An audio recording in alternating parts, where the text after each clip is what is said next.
My brothers and sisters, hello. Welcome back to Soul Talk.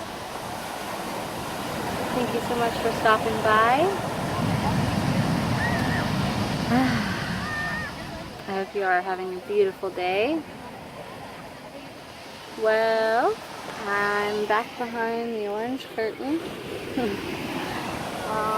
Many people ask me what the orange curtain is, and you know, a lot of my traveling friends and friends that travel the world quite a bit, they call Orange County the Orange Curtain because it's sort of like, you know, there's the real world outside of America, outside of Orange County, and then the Orange Curtain, Orange County is like being behind the veil, being behind the dream, you know. It's like it's not really, well, reality. And, you know, I mean, a lot of people ask me how grief was, and, you know, in a word, was dream.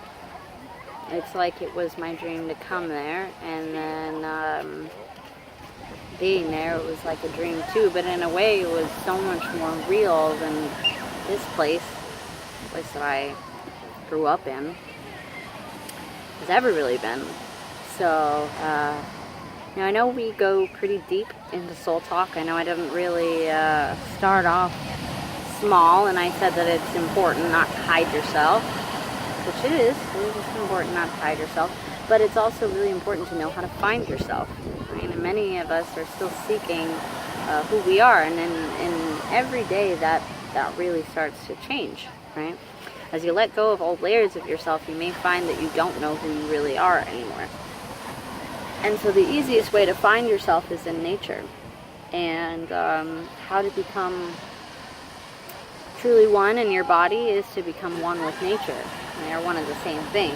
You know, we are made of stardust. We are made of all these particles, these molecules, these, you know, these chemicals. We're made up of so many different things, so many different compounds. And there is so much in nature, that which is already a part of us, and so when we go out into nature, we truly feel one with it, right? Because there are so many people that will say to me, you seem like you're one with nature. Well, we can all be that way, you know, but it did take a certain amount of learning and unlearning for me to get back there. As a child, I always wanted to be outside. You know, if I wasn't inside reading books or writing, I was definitely outside and off the beaten path, right? So it's great to be a part of other people, as we are all one and we're connected, but it's also really important to be by yourself in nature. So so how to do that? If you're not already a physical person and you want to know how to get there, diet has a lot to do with it, and my next video will definitely talk about what foods are good to eat, what foods are right for your body, and you know, there's a theory that what your blood type is really determines what you should be eating, but there's also, you know, a certain amount of things that are just good for everybody to eat, so we can definitely talk about that in the next video, but I'll explain just a tiny bit about myself. A couple years ago, I got a job at Whole Foods, and when I did, I learned so much about what foods were good to eat. And while I was implementing that new diet, I found that I had an excess amount of energy that was sort of surging through me again. So if you've already changed your diet and you feel like you have a lot of energy, but you don't know what to do with it, you know, if you have any kind of woods near you, if you have any kind of hiking trails to go into, I didn't start off barefoot, even though that was a placement that I went to eventually. But what I did was, I'd wake up in the morning, I'd make myself a smoothie, or drink a bunch of water with lemon and honey and ginger, and I would go for a run.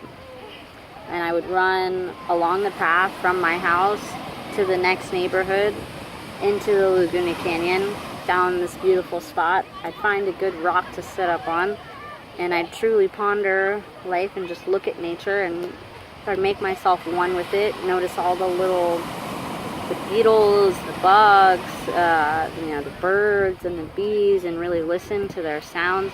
And then I'd go hike up the trail. I'd run up the trail sometimes. And when I felt like I was getting tired or I was running out of breath, the easiest thing that I did was I focused on my breathing. And I slowed my breathing down by taking in a deep breath for 3 seconds, or for 3. Just count to 3. And then I'd hold for 3. And I'd release for 3. And so while I was hiking, that was a way that I could slow down my heartbeat so that I had more stamina. And over time, I didn't need to do that as much, but at first that truly helped me. So if you find that you're getting back into exercising, just becoming more active, that is one of the biggest things that I feel we forget sometimes, is how important our breathing is. And when you focus on your breath, you can really intake everything around you. And you can exhale all the toxins, all the negative energy that you don't need anymore, all the things that don't serve you. And so that was really what started it for me. It's just going out into nature, and every morning. I recognize this, and maybe you do as well, that routine, a certain amount of routine, is very, very crucial to your happiness, to your wellness. Because wellness is just, it's the biggest part of being in tune with your body, is getting your body well, knowing it well. And so, although diet has a lot to do with it, activity has much to do with it as well. Learning how to listen to your body, because it's telling you different things all the time. And so let's say you're not really a person that likes to hike, but you love the ocean. I've always loved the ocean. I've always loved to go swim. If you're near ocean or sea,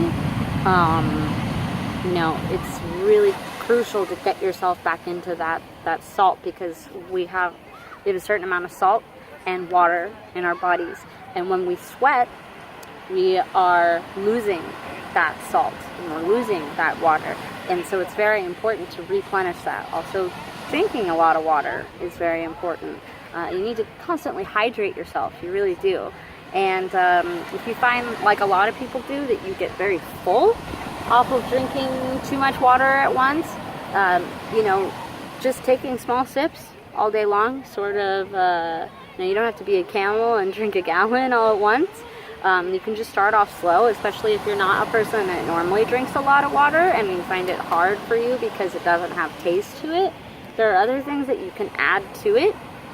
Like, you can go to Whole Foods and you can find, it's called Wellness, and it comes in either pill form or it has liquid form. And my friend Taylor actually put some in my water the other day, and at first it probably doesn't taste that great. But here's the thing, is that it's really important to do what's good for you. Even if it doesn't taste great, a lot of human beings don't want to be uncomfortable, or we don't like doing things that we're not used to. But it's very important to do these things for your body. Yes, our spirituality means a lot, and expanding our mind means a lot. But you can't forget about your body, because this is the only thing in which you have to truly experience this 3D realm. And like I said, it holds a certain amount of knowledge there, things that we need to learn and relearn. So there are also certain essential oils that you can put in your water that you are allowed to digest. Just make sure that you look and see. Also, there's a lot of things in nature that are just there for you to use. Sage. There's a lot of sage in different places. There's many different types of sage, but it's the same amount as what you see. If you go to certain crystal healing stores, or where you get certain readings, you can get sage there. You can also get it at, I believe you can get it at Whole Foods as well. And so all that really is sage that has been picked and then dried out. So burning sage is really good. It's clearing for your energy. It gives you a certain amount of mental clarity as well. So there's sage, just smelling the sage, the rosemary, because we have all of these senses that we sometimes forget about, and how important it is to activate those senses. As I had talked about before, it's very important to have some time to not have any shoes on, to be barefoot, because what many people don't know, they think of it just like it's this hippie thing and I just don't want to wear shoes, and okay, that can be a part of it, but the other part is there's actually there are a certain amount of focal points because if you look into reflexology, this has a lot to do with it. There are a certain amount of points on your feet that have to do with the organs in certain part of your bodies. So you actually are able to absorb antioxidants from the earth into your body through your feet. So that's another really important thing to know and to access. So if you were to go out hiking or walking barefoot, walking down to the beach, take your flip-flops off, enjoy it. And yeah, maybe at first the ground is hot, especially during the summertime, but you build up a certain amount of calluses on the bottom of your feet, which is how we're naturally supposed to be. So it protects us against other things. It starts to build up a certain tough layer, because we're not meant to be that soft on our hands or our feet, so it can protect us from splinters and stuff like that. So paying attention to your movements, your literal movements, how you walk, balancing on your feet, using more of the balls of your feet rather than just stomping around. That's important as well, because you want to be able to take in the earth, take in nature, truly absorb it.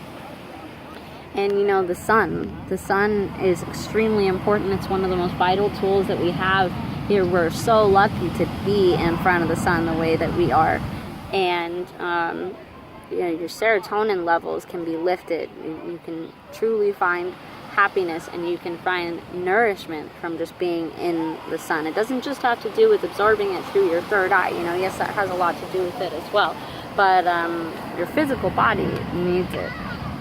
It really does. So anyways, that was just a short video that I wanted to make today about how to be more in tune with nature, to be more in tune with your surroundings. You don't just have to live in Orange County near the beach, near the ocean. Let's say you're in the Mediterranean climate. The sea is really wonderful because you can spend so many hours just soaking in the salt from the sea without the waves, kind of crashing and tiring you out. You can really just learn how to float. I did a lot of that while I was in Greece, and it was a totally different experience for me, but it was really, really beautiful.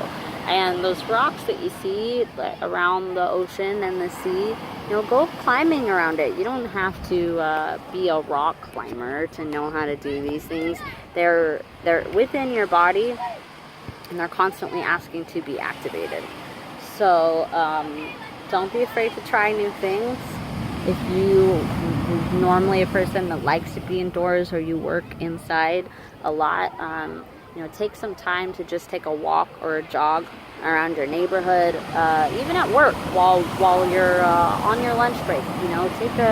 Take a 5-minute walk, take a 10-minute walk, get your heart pumping, get your blood circulating. This is really important to do, because sometimes we can stay so stagnant, and we wonder why exhaustion and depression and all these things happen when we're not doing anything. Well, that's exactly why. We're not circulating the blood through our body. When it circulates through our body, it's circulating through our brain as well. So it's getting things moving, right? So important to get us moving and to not stay stagnant for too long, because we are nomads.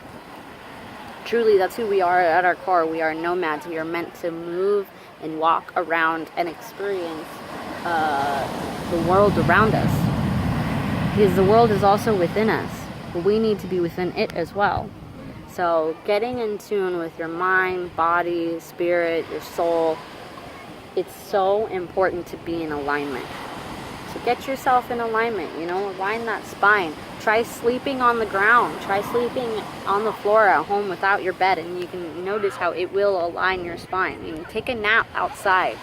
Lay down in the grass, lay down on the beach. You know, experience what it's like to sleep somewhere differently. To change up your routine is not a terrible thing. It's really not. But to have some sort of routine is crucial. It's crucial to our well-being. You know, so get within that wellness. And stay tuned for the next video. We will be talking about different foods to eat, ways to cook them or not cook them, things that you should or shouldn't be cooking. Because a lot of nutrients can be taken out of, you know, certain things if you cook. There are different ways to look at it, and there are obvious benefits between lots of things. So we can talk more about that on the next video. I just wanted to spread a little bit of that knowledge here today. So thank you so much for stopping by. Please like and subscribe, and stay tuned for the next one. All right? I see you. I appreciate you. I love you. Have a beautiful day. Bye-bye.